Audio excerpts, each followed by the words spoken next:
Legendary actor Paul Newman once said, "If there truly is a heaven on earth, it must be VIR." For the first time in its half-century history, this truly glorious ribbon of racing real estate hosts the most prestigious event in amateur motorsports, the Sports Car Club of America's National Championship Runoffs.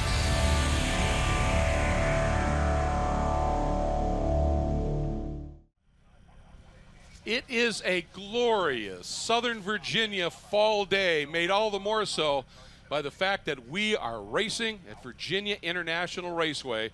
It is time for the continuation of the 56th running of the SCCA National Championship Runoffs. Today it is Spec Racer Ford 3 competition, one of the biggest fields at the Runoffs in this 56th anniversary running of this legendary event. Hi everybody, Greg Creamer alongside Andy Hollis, and we're looking forward to this one. 54 cars, I believe, took time in qualifying. It is a huge field. It sure is. 54 cars, all the same. Painted differently, but they're all the same underneath that bodywork. The emphasis here on setup work, driving talent, of course, and teamwork, because the draft is huge. Yep, the key word there is spec, and for more on that, Ryan Marine gave us a tour of some of the serious contenders. Spec Racer Ford.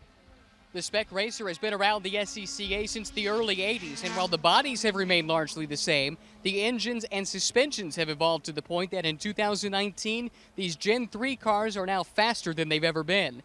With 55 cars entered in a spec class that puts an emphasis on driver skill, these cars are about to put on a show. Now let's introduce you to some of the drivers. Up first is Trey Ayers. He's the 2017 Spec Racer Ford champ at Indianapolis and finished second at Daytona. He was Sports Car Magazine's pick to win. Brian Schofield is a two-time champ, most recently at Road America in 2013 with a Gen 2 car. He has an impressive 7 podium finishes in 13 career runoff starts. Denny Stripling has a previous Runoffs podium finish on his resume and qualified in the top 5 3 times. He's second in Hoosier Super Tour points in 2019. Bobby Sack has made 3 runoff starts and podiumed in all of them, just missing out on the gold medal. He was 4th on Saturday at the VIR Hoosier Super Tour. And Cliff White has 3 runoffs wins in Spec Racer Ford, most recently in 2015 at Daytona. He has 2 top 10s at the VIR Super Tour.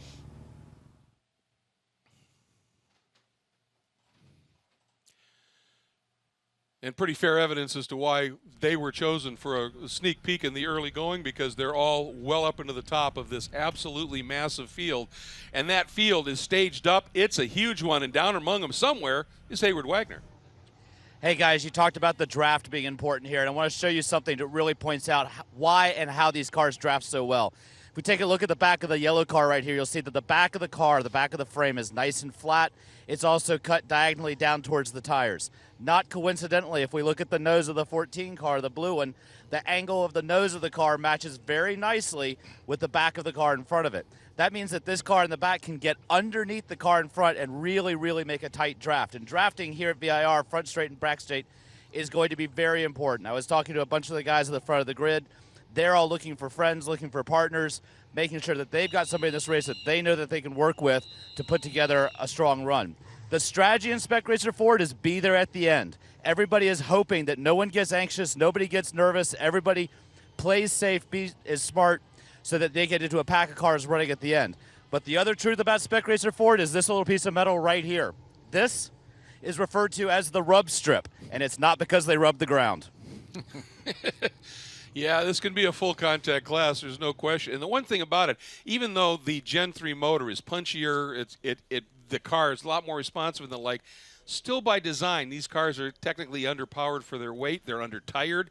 Because it's a driving class, it's about momentum, and that's what makes this compelling. And you talk about that communication. I think you were telling me, you've heard rumors that some of the drivers have radios now not to talk to their crews, to talk to other drivers. That's exactly right. So it's all going to be about the teamwork here. Certain drivers, they've gotten together. They know each other's frequencies. They're talking to each other. Now, that assumes that they're near each other on track and that they can kind of get there on track. they may be having to just wing it while they're out there as well. But drafting, definitely a key part of this race. But this track, only one big sector, 2 big long straightaways there. The rest of it's a handling track, and you've got to be right there on the money during that time. And one of the things Hayward was talking about with the draft, oftentimes you get a car when it's an aero car, you can't follow it that closely. Well, these cars are designed to be able to do that. So through long, fast stuff, they stay in these packs. And what often happens, you'll see 1, 2, 3 guys just work hard, not race, just drive, try and make a break, because any gap you can get over your competition can pay huge dividends. Yeah, we've seen that so much previously at Indianapolis in particular. A little less so last year, where a couple of guys gapped the field, but for sure, it's definitely a key part of it. Now, one Achilles heel of these cars is right up on the nose. That's where the radiator inlet is. If you tag the guy in front of you, you risk denting that, closing up the nose, and these cars will overheat very, very quickly. There is not much time. If you close up that gap, the motor will expire very, very quickly. There's a look, the black number 31, Clay Russell, your defending champion, as we had a nice look at one of the corner stations out around the track. Lots of volunteer workers here in a variety of specialties. There's your pole sitter, Brian Schofield, winning that Tire Rack Pole Award, an absolutely brilliant lap that he put in. But, one of the reasons this is such a massive class is because of the fact that spec is the key word. If you get in this class, you know that your car is the same as everybody else's. So if you do well, it's on you. Conversely, if you don't do so well, it's on you. That's right. So this is a class that highlights a driver's ability, along with making sure the minimal amount of adjustment on the car. Not a lot, but you've got to get that tweaked and handling right, tire choice, all of that, and then get ready to go for other racing. And as you pointed out, then the teamwork as the field heads out. Yeah, and this was SCCA's first foray into doing spec classes. Now we have several of them out there, but this was the first time responding to member requests to try to take the car out of it. So many of the classes prior to that, it was more, as much about the car as the driving, and drivers really wanted something to just showcase the driving, and something that was affordable as well, because there's no arms race in this sort of thing. Everybody's got the same equipment. You buy the same replacement parts from the same vendors and all like that. Absolutely, and here is our Tire Rack pole winner. We talked about it. Great lap by Brian Schofield. It is his 5th pole in Runoffs competition, joined on the front row by the defending champ, as we said, 31, Clay Russell. Had an absolutely fabulous run to the gold last year. Then Charles Turner and Bobby Sack fill out the second role in the 23 and the 19. The number 4 of Denny Stripling and the number 70 of Trey Ayers, who was also racing in one of the prototype classes this weekend. Sandy Satullo, nice to have him back out of Hillsborough Beach, Florida. He'll start 7th alongside one of the great qualifiers in Runoffs history, the number 17 of John Black. 10 times he's been on pole, along with 4 championships. Raffaele Samut and David Ogburn, the 86 and the 08. Round out the top 10.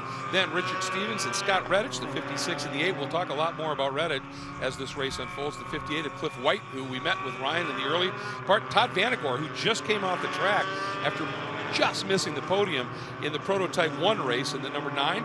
He's got some really recent track knowledge. The 29 of John Green and the 25 of Richard Baldwin. 17th and 18th, the 05 of Derek Kulak, moving over from a Touring 3 and GT program.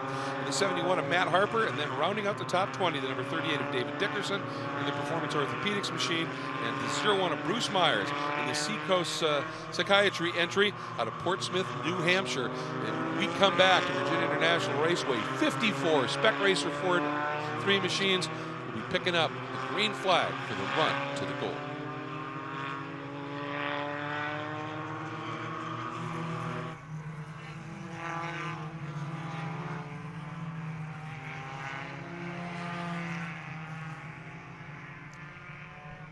Obviously, this is their lone pace lap, and for the drivers that were out earlier, namely Vanacor, the opening couple of laps, he may have a little bit of an advantage here, just having some recent track experience.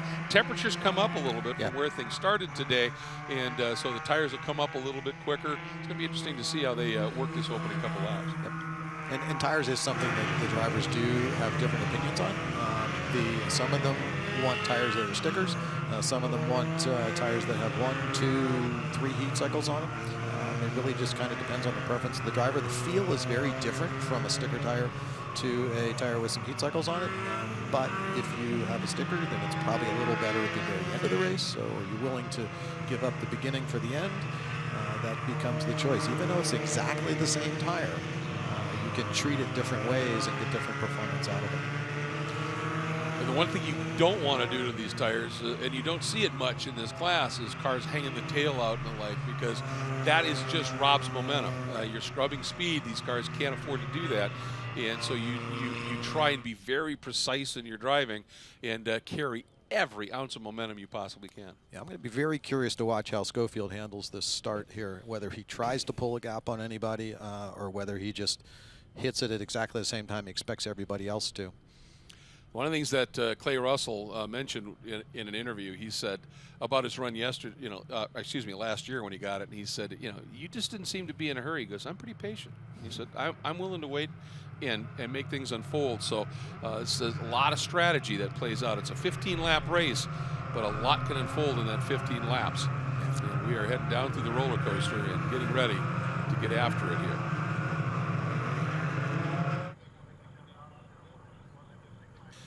Lights out. It is time to go racing. Spec Racer Ford 3.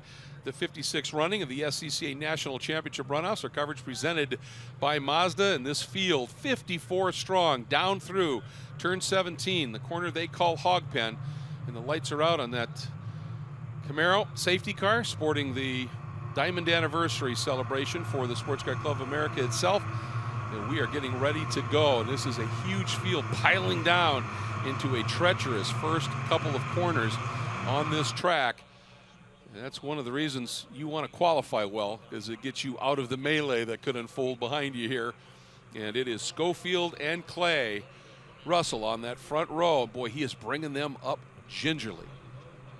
Waiting for that green. You'll know. You'll hear him come to life. And there it is. Schofield just got enough of an edge here, and a great start by Turner. I think he may have got enough inside of Russell to make Russell's life difficult here. Yeah, we're going 3 wide here into turn 1. It's Bobby Hopefully Sack there's from patience. the outside. So far, it's the old adage, you rarely win a race in the opening lap, but you sure can lose it. And the smart thing is just get through here. Yeah, a lot of mid-pack action in there as drivers trying to find their partners now. Guys they may have arranged to try to get near in the beginning. Got to find them here on track very quickly. Everybody so far good through this very tight, technical, twisty part of the track. Oh, a bump there. And one of the candy stripe cars, I think that's the number 85. Going for a little bit of a ride here. Stringing out now as we move up into the S's. Because this is not a place you want to go double wide. Not at all. Schofield hanging on to that margin. But I think Turner got by Russell. Watching Dave Ogburn up there near the front. Qualified 10th, moving up to 9th. Ooh, there's an off. It's the 107 having himself a bit of a moment. Able to gather it up, but that just costs you, that's Justin Cloutry. It just eats up that track position, and it's so crucial in this category. Absolutely not the place to be playing in the sand here at Virginia International Raceway. Look at those two front runners, nose to tail. Well, that explains why I thought the 23 of Turner got by Russell. I couldn't even see Russell that's it. behind that's Schofield. It. And that's what Hayward was talking about. You just get that wedge right up underneath the inviting shape of the car in front, and you can just disappear for a little bit. And we're starting to see a little gap there. Yep. The top 3, there's a little gap. Then like the next 5 cars, then there's a little gap.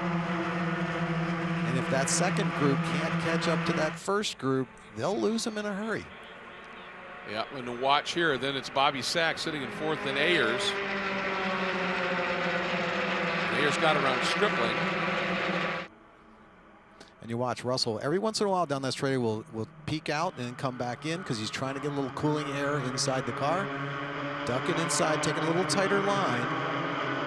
And Schofield, both of those lines work here. And I think it's important to point out that in the Wednesday qualifying race, there was an incident that Russell was involved in, got up on top of a car, and in doing so, sprained his wrist badly. He's wearing a big brace on that. He did. He's wearing that big brace. He's just going to man up and get through it, so he says. He said it's manageable. That's manageable. Yeah. Well, and obviously it worked because he had a poor qualifying performance prior to that, and then in so doing, qualified in the second position. So nothing wrong with that hand. Now, no, that was a short qualifying session. This is a deal. long race. We shall see. There goes Ogburn. Yeah.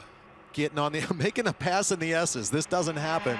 Oh, Dave and it's did not done yet. He didn't get the memo, but here he comes into South Bend. He pulls it off. Boy, Samoot fought him all the way, and that's going to give Black and that blue number 17 an opportunity. I don't think he was quite in a position. Ogburn, a driver who has many, many laps here. He works for a major tire manufacturer, Goodyear, who's here on site, and he does a lot of tire testing here for them. He doesn't obviously get a lot of laps in his SRF here, but many, many laps. Super familiar, knows every little nuance of this track, and he knows just where he can scoot by, as he did right there. Ooh, Samet little touch there. Yep, and that's that rub strip Hayward was talking about. Rubbin's racing. An interesting watch behind. You see that purple car, Cliff White, when everybody was kind of easing back a little bit. White went right by Stevens and took advantage of that opportunity as well. Ogburn fighting hard to get up to that next group. Can he do it? You have to. Yeah. I mean, There's no draft advantage in these twisty bits, but he needs to get up there before we get onto the next straightaway. Otherwise, he is going to fall backwards again very quickly. Yeah, you need a partner at this stage to come up and join you, and I think the 86 right there, he and Samet, if they are smart now. Right, start working together instead of Oh, but against look at each this. Russell wants the lead, goes early, and makes the move, and Schofield very smartly, don't fight, don't be side by side. That is very similar to the move that he pulled on Mike Mizzardino last year. Yes.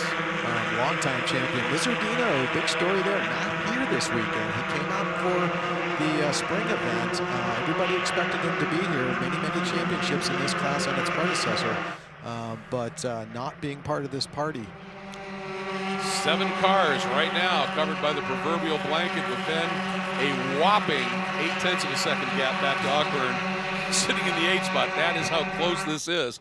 Look at this train. And it is whopping in this class. So Dave's got to be hoping that the guys behind him will start stacking up and getting closer to him, and he can lead that next little pack. So Schofield, Russell, Turner sitting in 3rd, Stripling and Sack, top 5.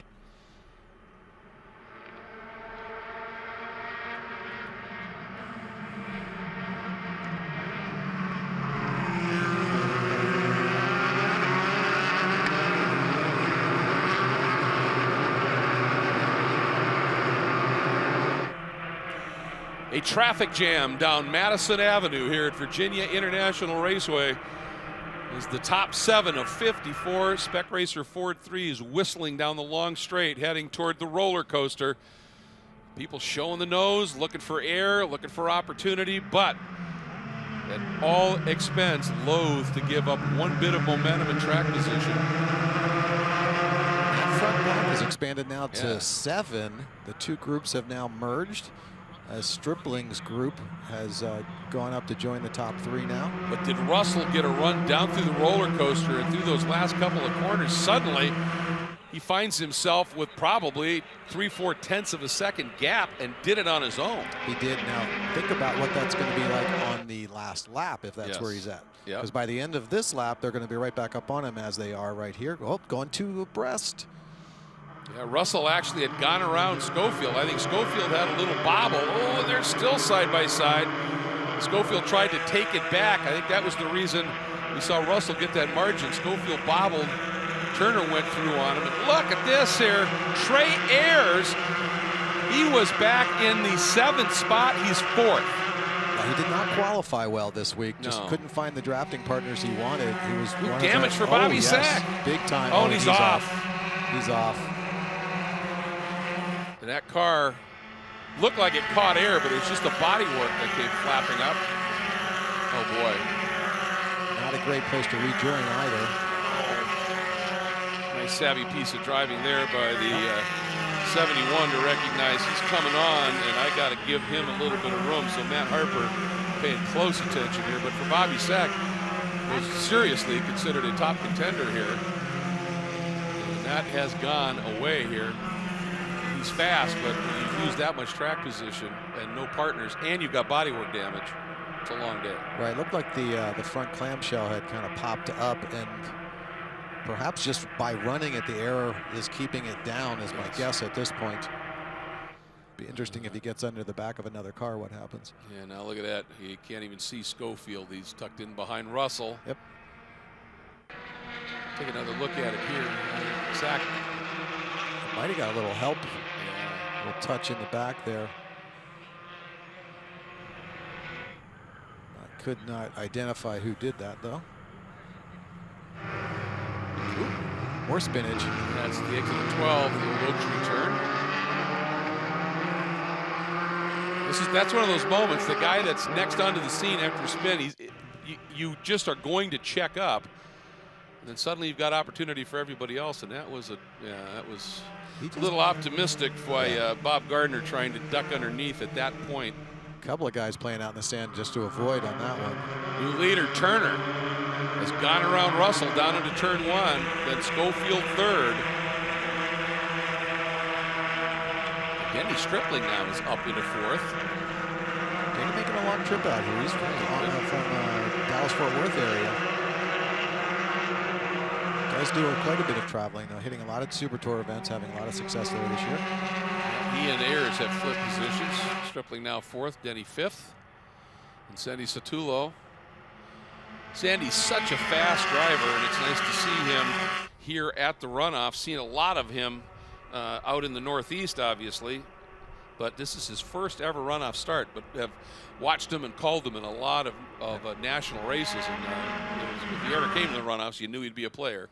And Ogburn right behind him now, trying to close that gap. And slowly working his way up. We'll see him in a bit. The 9th right now is the number 8 of Scott Reddick. Oh, moment here. Yep, Turner went a little wide. Russell thought about it. Yep, thought better of it in the end, though. Better to stack back up. You bet. Again, just got to be there at the end. It's going to give Schofield a run, though. How close they are. That's amazing. And that's trust. I mean, these guys race together with each other all the time. They know each other's tendencies. They know each other's braking points. Because that's the thing. Think about it. You've got to hit the brakes at exactly the same time. Otherwise, you're going to run right into the guy. Exactly.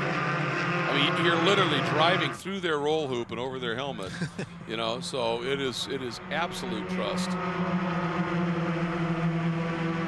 Yeah, that's why we saw that incident earlier in one of the qualifying sessions where a bunch of cars were involved because somebody did something unexpected and then others tried to avoid. Look at this now as Russell got the run down the hill, and then Schofield decides to jump to the inside of the party as well. Interesting to see if Russell just tries to go here or if he just tucks back in behind Schofield. He's going for it, it looks like. He is. Look at that. What a pack. Yep. Well, the thing is, all that little bit of side-by-side is giving everybody behind him. Look at Ogburn has now gone around Satullo. He has. And picked up another spot. What a great run by Ogburn.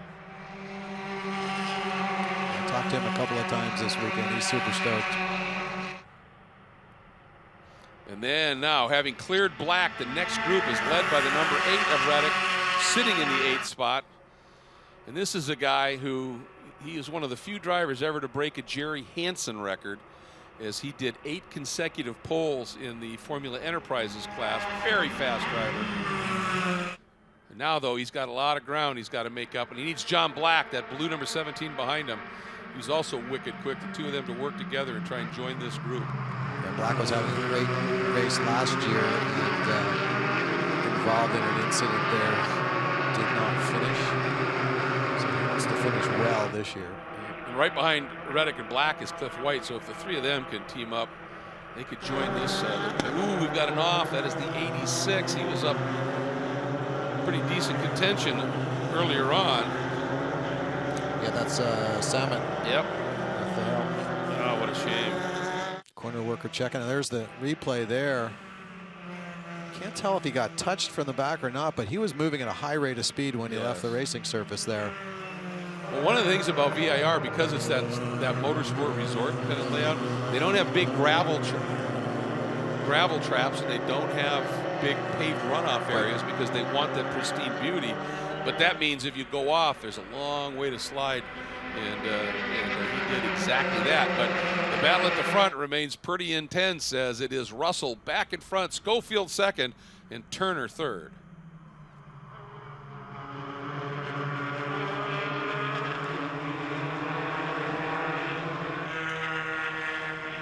And we have a full course caution. You see drivers waving, and it is because of the off by the number 86 that we were talking about. Another car off, having no front body work on the machine, is the number 43. So we've got a few things that have evolved, and wisely going to a full course caution is Charles Devier, the Wayne Nyer Motorsports machine right there. And that may have been as a result of the first yellow, because oftentimes some drivers are aware of it and some drivers are unaware of it, because again, driving in this close pack formation, you're pretty focused on what you're doing, and just driving the car takes a certain amount of your brain, but you always have to maintain that situational awareness for communication with the corner workers as our pace car, kind of waiting for the field there.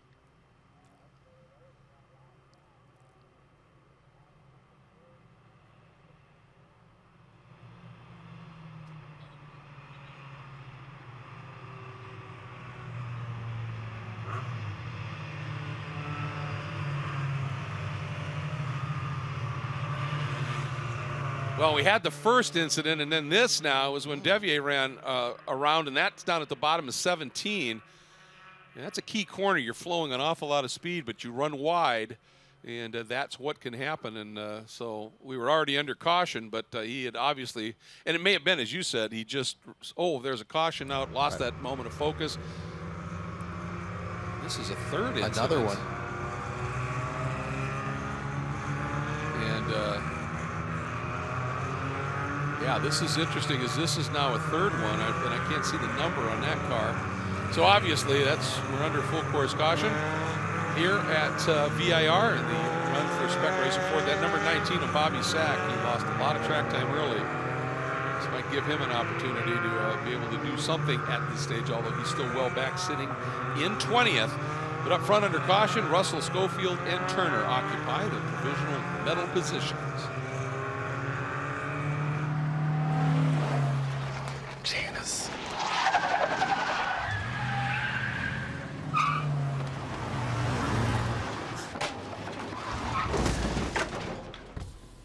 What's up, Doug? Hi, Cheryl. What got into you? At Sunoco, we know how to fuel peak performance. We've been doing it for American racing for over 50 years. Fuel your best.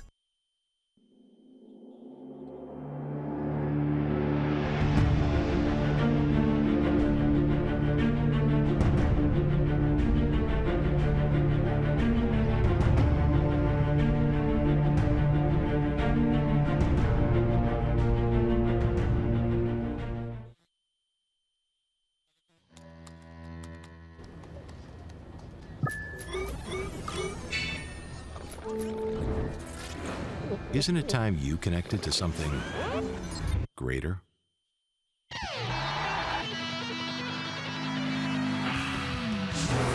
Sometimes the best way to connect is to disconnect. This moment of escape was brought to you by Haggerty, for people who love cars.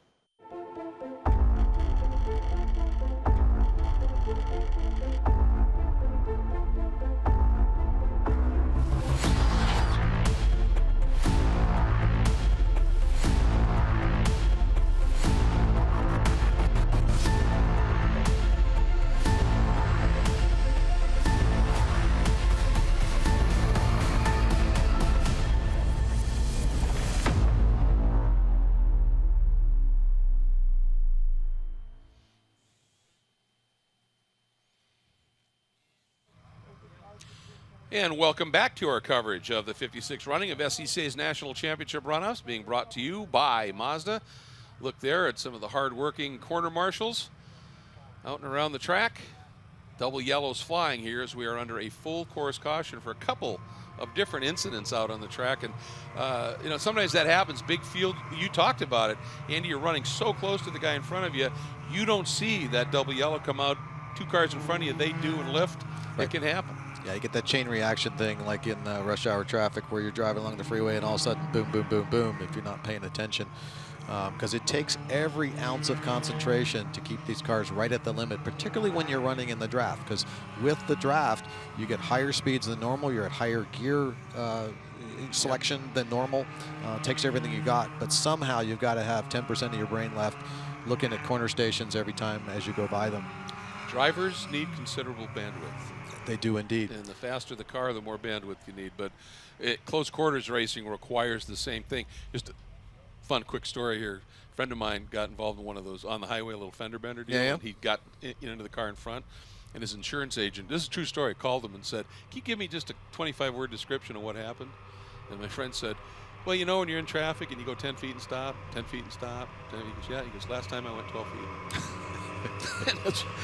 Should have called Haggerty. Should have called Haggerty. Right before the impact. Absolutely. Speaking of which, right before all of this, new track record set by Dave Ogburn there at a 2:04.7. Previous track record was, what have I got here? 2:05.1. Yeah, Todd Lamb. Todd Lamb back in 2018.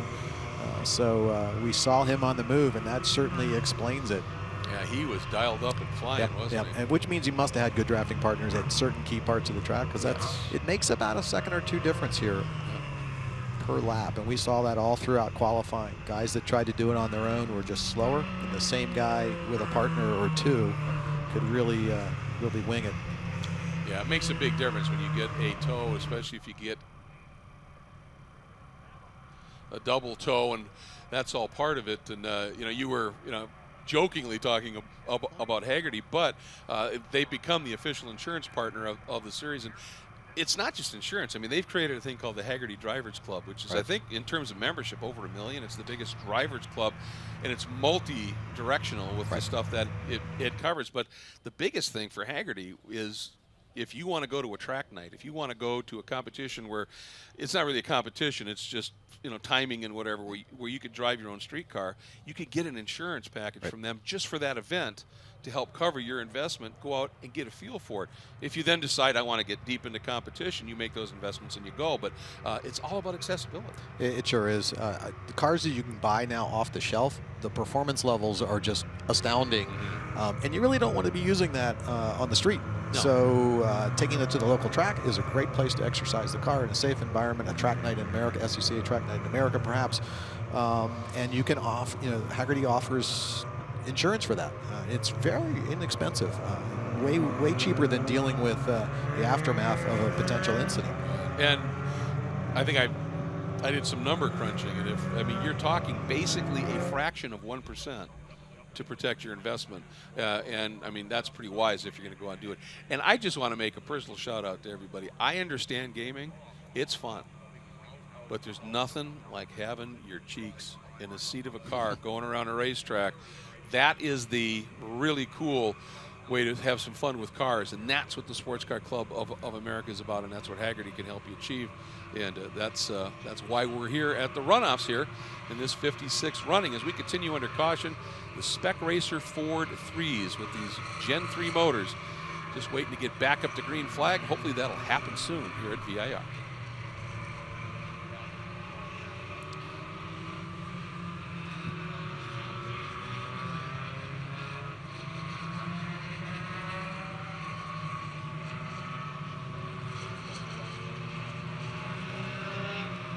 Well, I saw one of they're utilizing a unique pace car thing here because the track's so long that they're running 3 pace cars that come out and neutralize the field, as they say it, so then they can get equipment out. And I saw one of them make the move in. Now the 2 cars that are not bringing the lead car around bring the pack up and then duck off, and that's maybe what we've seen, but hoping it will be able to get to green here, as at this point we have just passed the halfway point of this National Runoffs Championship in SRF3. Yeah, it's a more controlled way of bringing the field together instead of guys who are near the back racing up to catch the pack, which is certainly not safe for the corner workers and the MS vehicles that are out there. This way, the multiple cars out there bring them up slowly, and then once they're all kind of together, those cars exit the field. And of course, our safety workers, we want them to be safe as well, so we don't want to be doing anything that puts them at risk. Well, and that's the key, isn't it? This is amateur, this is recreational, this is fun, and anything you can do to avoid undue risk, you're going to do that, obviously. And just again, I want to give a big shout out to all of the volunteers. And when we see the corner workers here out in, as I say, in harm's way, providing information to the drivers, but from registration when you first get to the event to tech, at the end of each race, there is a specialty in the Sports Car Club of America that if you want to drive, fine. If you don't, but you want to be part of it, you know, whatever is your thing. You know, in these days, if you're a data geek, you can work timing and scoring or tech, because that's now becoming a big deal. But you can work grid if you like to be down among the cars and in the paddock and talking to drivers. There's so many things that are absolutely necessary. Right. And when you come to an event like this with over 600 of the most passionate drivers in the country, you've got an almost equal number of volunteers that make an event like this happen. And one of the things I saw, I mean, I've got a long background in autocross before getting into track stuff and professional road racing. I see a lot of guys who just want to do autocross or time trials and things, but they're here at this event working as volunteers, Absolutely. working grid, working time and scoring, because of their additional knowledge. They want to be part of this, the single largest, most important motorsports event in the SCCA's schedule. Vast catalog. There you go. A fast catalog. Yes, indeed. But it is. I mean, this is the celebration of an amazing season across all of SCCA's properties and the like, and it's great, and it is a huge event, and it's a national championship for the volunteers as much as it is for the drivers. Just being a part of it is very special. Lights out, and we are getting ready to go back to green here at Spec Racer Ford 3, Virginia International Raceway. Safety car is in. Defending champion Clay Russell leading him to the line with Schofield, Turner, Stripling, Ayers, and new record holder Ogburn right in his mirrors. And guess what? Remember that gap that had developed between 7th and 8th? Gone. Oh, it's gone, baby. It's all And gone. we're back to green. Nice start for Russell, pulls a little bit of gap. That'll go away as they head down into turn 1 here. But remember, these tires have cooled off during that time as well, so it'll be interesting to see how they negotiate these first couple of turns. Well, Black trying to get underneath Reddick. He wants to make a move. Cliff White 3 abreast at the apex of 1 behind them. Oh, somebody dropping a tire. They're going to float wide. Back at about 20th or so. Everybody up front, just hit your marks, get through this tricky bit, and get things settled as you head into the section they call the Snake, which begins just about now. Yeah, this part is not flat out, but right about now is. Yeah. And watch him come over the rise. Each one of these turns has a rise and a dip. Car gets a little bit light, comes back down, right on the edge of adhesion. And this shows you why Clay Russell, who for a lot of years, you may have heard us calling him Robeson or Clay Russell, is pretty special. Look at the gap he opened up, and that's finding speed on cold tires. Right. And That's special. Yeah, that's a very unique skill. Yeah. Some professional racers still don't know how to do it, but these guys are all amateurs here. Yeah. And for him to be able to do that just like that means he's got a real feel for the car. Look at that, using every last inch right up to the dirt on the outside. And with a badly sprained wrist. This is true. This guy is showing something And you know, special I'll today. bet he was really thankful in some ways for that full course. I hear it's a good point. Yeah, to allow that wrist to calm down. And adrenaline's a beautiful thing, but Stripling taking a look. You know, that's one thing we see from really the other really great athletes.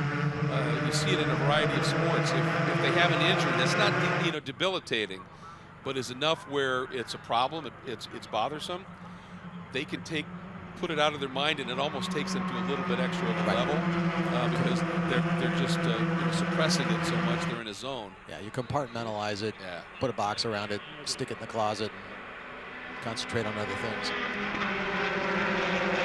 That's a mirror full of hungry competitors. Oh, Ayers trying to make a move now for Turner. This is for third. He's feeling that. He is a little bit quicker right now. And Turner, again, it's so smart. You see somebody try and block the move, and instead just do the counter move. If it works, good. If not, you don't lose one bit of momentum, and you're right there.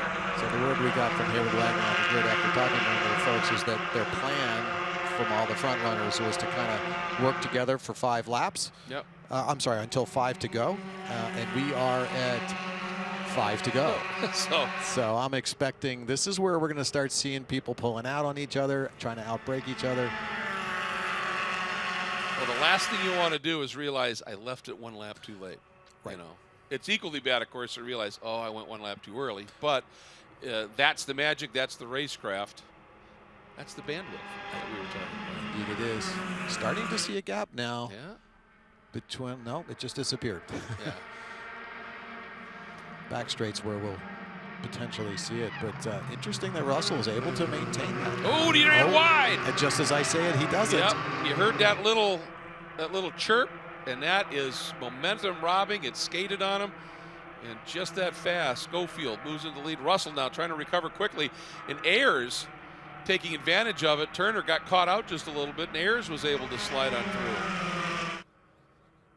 Look at this. Russell wants it back again. Looks to the inside. Going into 13, now 14. And again, that's just smart. Let him go. Don't fight him. Although it was right here where we saw Russell able to open a gap up earlier in the race as well. Yeah, I kind of don't think you want to be in the lead going down the back straight on the last lap. I think you're very right on I think that maneuver we just saw there, hopefully only one driver attempts it at the same time, though. Well, that's a very good point, because if you're leading and the guy behind you makes the move, you know the guy behind him is going with him. Whoop. Bits and pieces coming off of. Can't see the our number. competitors here. Boy, yeah, it's go time, isn't it? It is. Look at this, Turner down inside Ayers. That's opportunity now for Stripling, although he floats a little wide. Here comes Satullo underneath in that white and green liveried machine. Ayers now trying to hang on, gets back in front of Turner. In the 70 over the blue 23. Ooh! Stripling and Satullo. Satullo had to give him a lot of room as Stripling just came barging up the inside. No doubt. As you said, its gloves are off time. Look at totally. this So train. we're up down to 4 laps to go. Still time, though. Still plenty of time. This is a 10-car snake going through the snake. This is awesome stuff. And then a little bit of a gap behind Black. Behind Black a little bit. I think Olsen and King. And then there's Sack, who's trying to come back and maybe see if he can do something, get into a top 10 here. Looking at lap times now, and they have fallen off significantly. 1, because they're not working together as much, and 2, because the tires are starting to wear down. That time Russell much more planted through turn 12. Look at that snake. He found his limit in 12. Now he knows. But look at this gap now. Yep. Schofield. 2 gaps. 2 gaps are building the margin. Ayers needs Turner. And each of them's working together. 2 cars definitely better than 1. 3 is a little better than 2, but not as much of a difference.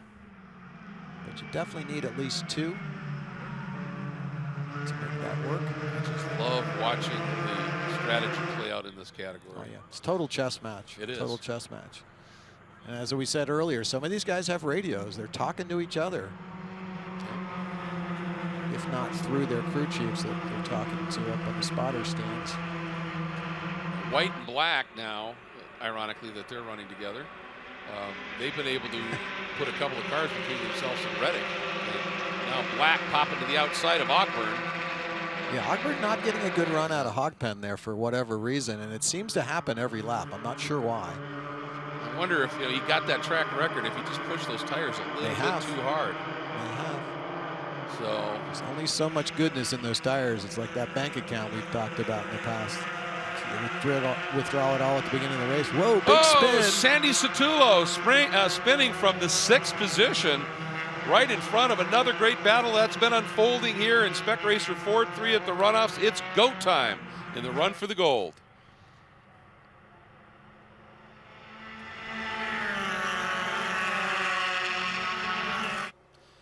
And as a result of that spin, you can see now it's a group of 5 and then a big gap back to John Black and the rest of the group. So that one moment by Satullo has taken that train of what, 12, 13, 14 cars. It's now 5 and a big wiggle by Russell. I think they touched there. Yeah.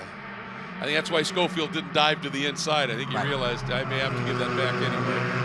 Well, and you know, this is a place where being third isn't such a bad thing either. This if is the true. top 2 guys start tangling like that, then you just drive right on by. A lot of ways this could play out. Yeah. I tell you, those 2, Russell and Schofield, get through 12 really well. And Ayers and the rest just not quite there. By the time they get down into 14, it changes up just a little bit. As Stripling now is going to go down underneath Ayers, trying to take it back. Ayers loath to give him the position. Yep. They almost touch there. Yeah, this is really going to let those guys up front gap. Yep. So in many ways now, we may have just seen the battle for the top 2 is mano a mano, and the group behind is the battle for the final podium spot. As long as Russell and Schofield play nice together, Exactly, too, which we shall see. That'll only last so long. 3 to go. 2 as they come by now, start finish. So 2 laps to decide the national champion in Spec Racer Ford 3. One of the most fiercely competitive and combative classes. And at least 5 cars that could take this, depending on how this all shakes out. Yeah. And that little bit of messing around with Stripling and Ayers and the like has allowed John Black, who was awfully fast, to catch that group. Yeah, I'll tell you what, Stripling is reeling these 2 back in again. He is. And he's not doing it with much help either. So he's got speed late here. Just turned his personal best at a 2:05 flat. That's a lap. It sure is. Take a look going through the pack here. And everywhere you look in this category, I mean, you could be running in a 50-car field. You could be running for 40 with 5 guys, and it is intense battling. Yeah. You peel that helmet off, and you just grin an ear to ear. And you go over the guy next to you who you're battling with the whole race, and you congratulate each other, and you shake hands, you have a good laugh, and you talk about what you did. Yeah, there's the 45 of Thomas Burt, who's leading one of those very types of battles, I think. That's for 22nd, this group, this scrum. The guys behind him, it is just fierce. 21 of Darrell Wills, the 157 of Dan McGreen. Dan McGreen, in that 157, he used to run prototypes in CSR, radicals in particular. So lots of guys coming from different backgrounds, but this is such an attractive class. And now 23 of Turner getting back around Ayers. Stripling doing everything he can just to get a whiff of a toe here and make this a 3-person battle for this gold. Yeah, Stripling, one of the leaders of a big contingent of SRF3 drivers back in the middle of the country, Texas, and around in that area. He does a lot of coaching, setup work with guys. Here comes Ayers taking a run at Turner again after he had lost the spot, trying to get it back. Schofield wanted to get down the inside as the white flag comes out, and Russell covered it. And I watched down through Hogpen. Russell was just floating speed. You could see him making all these little corrections with a bad wrist. I mean, this kid is driving through it right now. He sure is. Stripling right there, though. Yeah, he's got him. Right there. Part of that pack now. Well, I wonder if, when you're making all those little corrections, each one of those can scrub just a smidge of speed. And we saw Schofield look like he wanted to. Oh, boy. Russell is just trying to straighten everything out here. And it might be slowing him down, and Stripling's there. The challenge here for Schofield Yep. is he's got Stripling right on his backside there. So he's looking in his mirrors as well as trying to plot out what he's doing in the front. Dividing your attention like that never ends well. And if they can just be close enough coming out of 12 and Schofield could get a run, and if Stripling goes with him, that's what you were talking about, where you don't want to lead when you go. Oh, and a big wiggle by Russell, but he not only held on to it, he gathered it up and opened up a car lane. He did indeed. He carried that speed and somehow made that car. He's wide. He's wide. This is where his disadvantage was before, but back in front. Look for something to happen down here into 13. Boy, they could go 3 wide. Oh, yeah. You watch this. Denny wants something to happen. Which one of you do something? And here goes Schofield. Stripling got a better run, goes to the other side. There you go. You said it. 3 abreast, heading down into 13 in the battle for the gold. Stripling on the outside, Russell to the inside. Russell noses ahead. Stripling slots into second. Is it done? Oh, man. Action aplenty here. Now watch this. This is where Russell was just floating that speed, making all these little corrections, trying to carry it. Does it again, skates a little bit here. Stripling gets a run, gets his nose, or tries to, down to the inside. They may have touched. He's there. They're still touching. It is touching. a drag race. Stripling noses ahead just a little bit. Schofield trying to do it, but look at Russell. Comes back. It is a nose. It goes to Russell. Photo Unbelievable. Finish. Amazing race right there. 3 drivers all in it at the last turn. 17 one-thousandths of a second, the margin of victory. Russell to Stripling. Oh, man. Schofield, a distant third, 0.14 of a second And back. he's sitting there shaking that wrist out man. there. I hope that's the injured wrist going in the air, not trying to hold the wheel with one hand. I'll tell you, I mean, Stripling had that nose ahead. Watch this here. Right there. He's got it. He does. And then there's Russell, some touching going on. And Russell just rolls enough momentum. He did. Look at that. Just a slightly wider line. Wow. Let him roll through there. Absolutely stunning race, as you would expect, in Spec Racer Ford 3 at the Runoffs at Virginia International Raceway. And we'll meet our defending champion when we come back.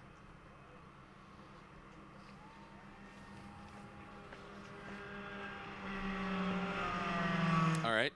I've been kind of holding it in here for a minute. Wow.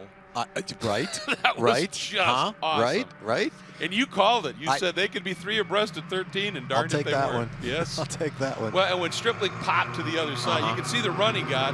Yeah. But Schofield made his move, I think, just too late for Stripling. If he had to wait for that, he was going to lose the mo. Just went to the other side.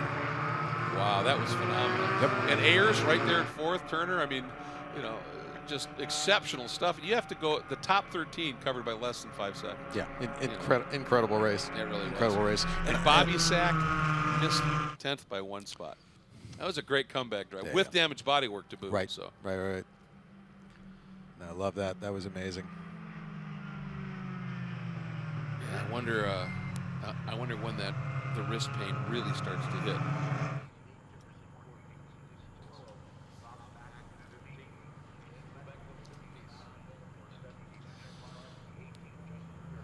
So down through the corner where he was dancing on the edge of adhesion for so many laps, Russell able to take it a little bit easier here as he heads down into pit lane.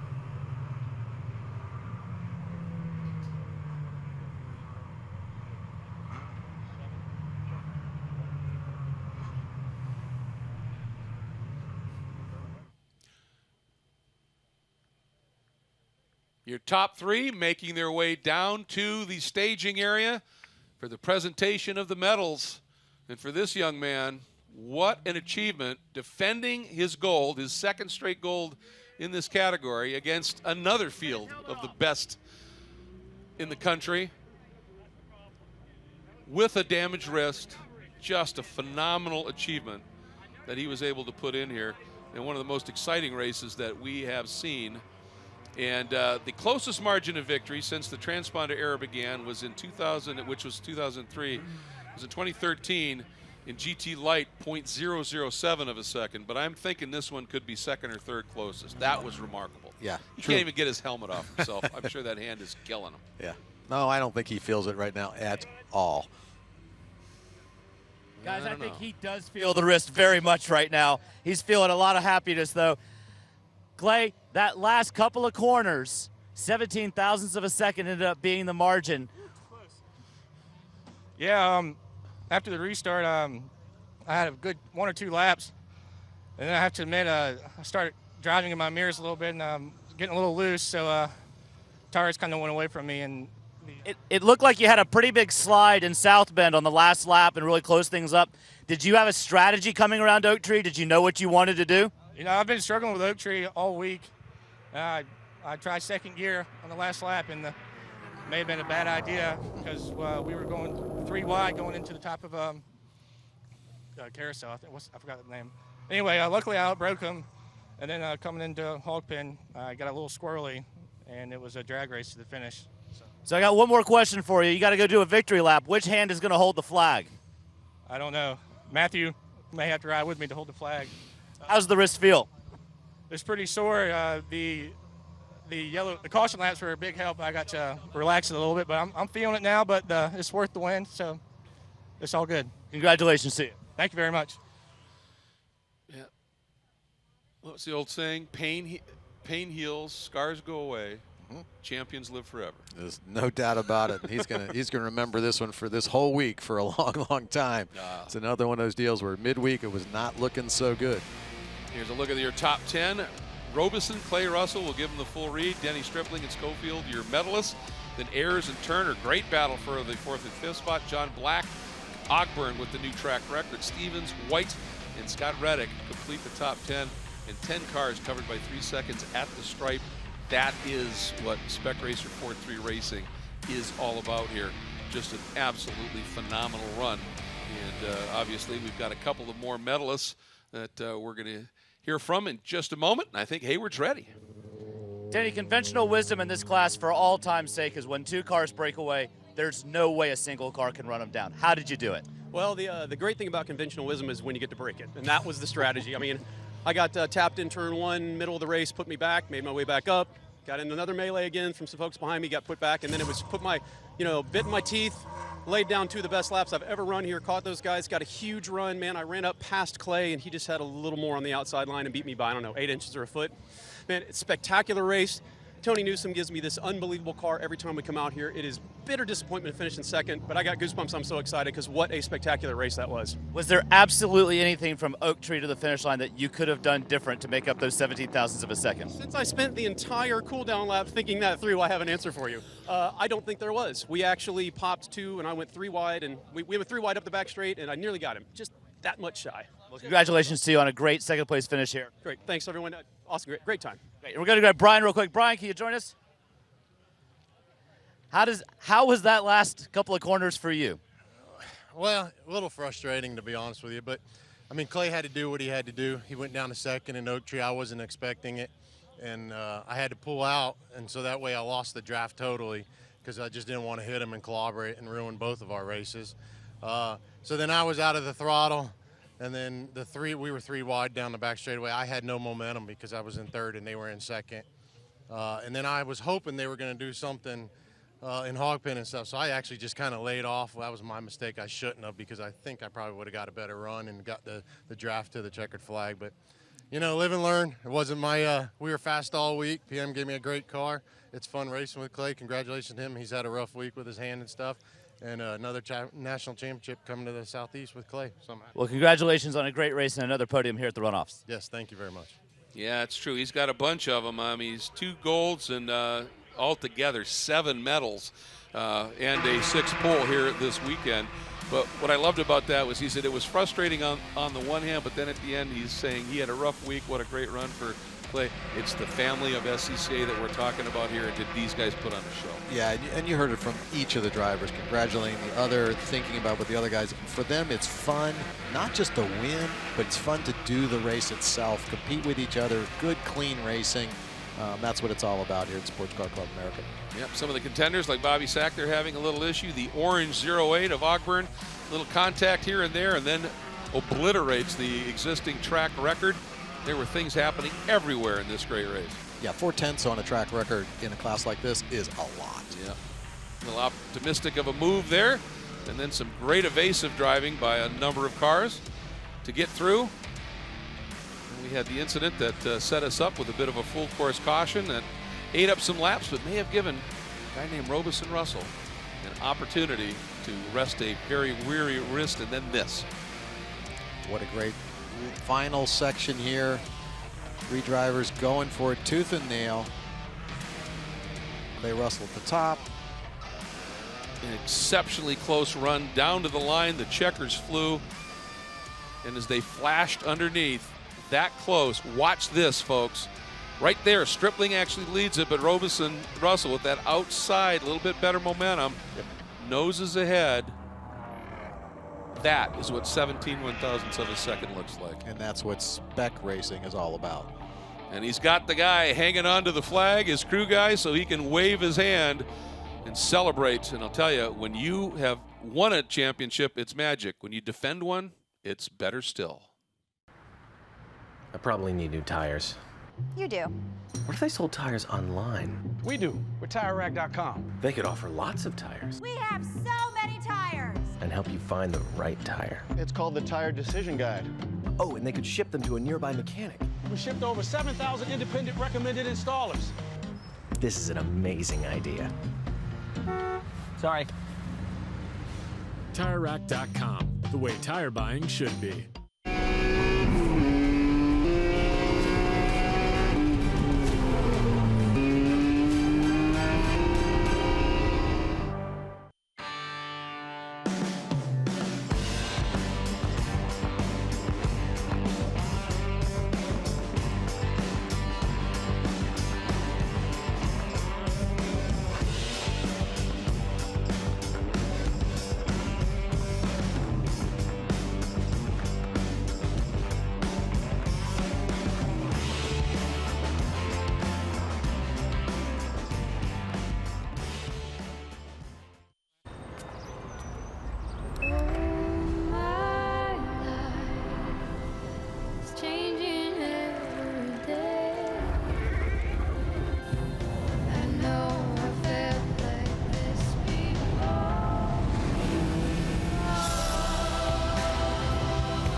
Experience the reimagined Mazda 3.